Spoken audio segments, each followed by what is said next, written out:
We are back with you now on Wave Listens Live on this Black Friday. Again, hope you had a wonderful Thanksgiving yesterday. We are back in the food game here in the kitchen at our Listen studio here with Kentucky Beef Council, a takeover show today. We're talking about integrating beef into the holidays, and why not roast, something that we talk about a lot. We've got Carrie Brown joining us now, the Chief Operating Officer for the Kentucky Beef Council. We're talking about kind of how to choose the right roast, how to cook it. It's something that we think about during the holidays. So best roast to choose? Well, how do we do this? Yeah, roasting, like you said, it is a great option for the holidays, something that a lot of people choose. We like to say it's a set it and forget it. Okay. So while you're entertaining, yes, or making some other side dishes, you can get that in the oven. It kind of does everything for you, and then you take it out and it's ready to go.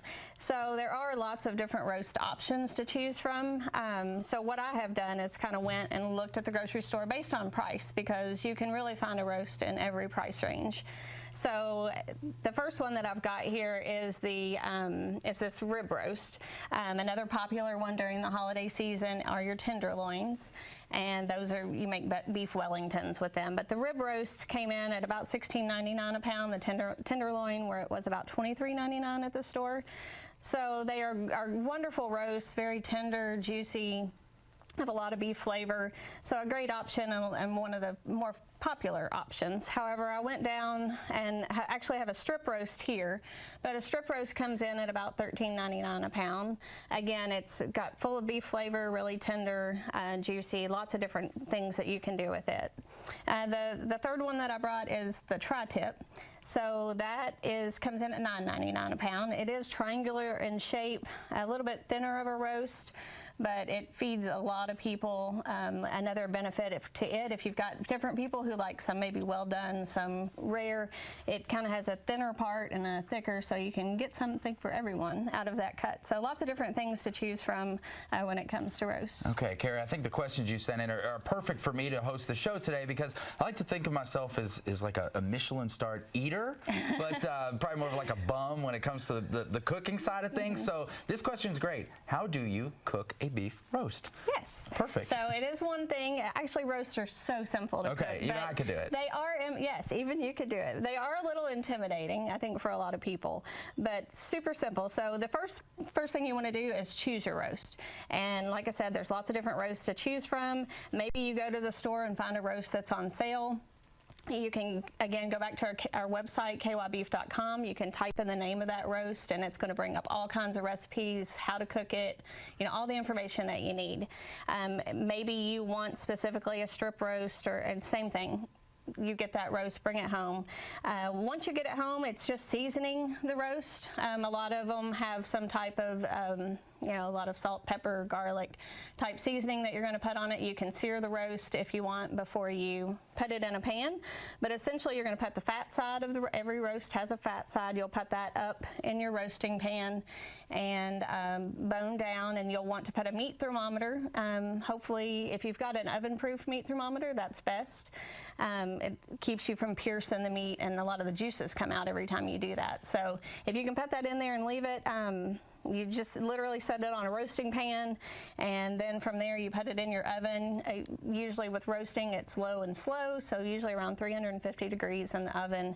And depending on the roast and the roast size, it's anywhere from an hour and a half up to 3.5 hours that you're going to cook your roast. And again, that's a great time that you can sit back and enjoy some time with your family, or get some other sides done ahead of time. So once you take it out of the oven, and it is important that you want to take it out a little bit before it's actually done, because when you get it out, you're going to set it in a roasting pan similar to what we have here. Okay. And you put aluminum foil over top of your roast like we've done here, and this is called tinting. And so it's going to rise about 10 to 15 degrees while it sits. And usually you'll want to let it sit for anywhere from 10 to 20 minutes, again, just depending on the size of your roast. So if you want it cooked to a medium rare, which is about 135, you'll take it out more along the lines of 120, 125, and then it's going to continue to cook.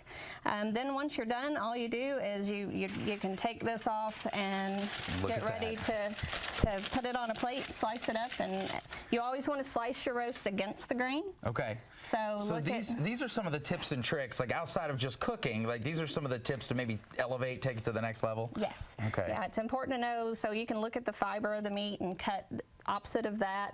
A few other tips and tricks that we've got is with your meat thermometers in particular, there's lots of different kinds. So you've got your typical thermometer like this that you can put in and leave in the oven, and again, that prevents you from opening and closing the door, getting it hot in your house, and then letting the heat out of the oven when it should be cooking this roast.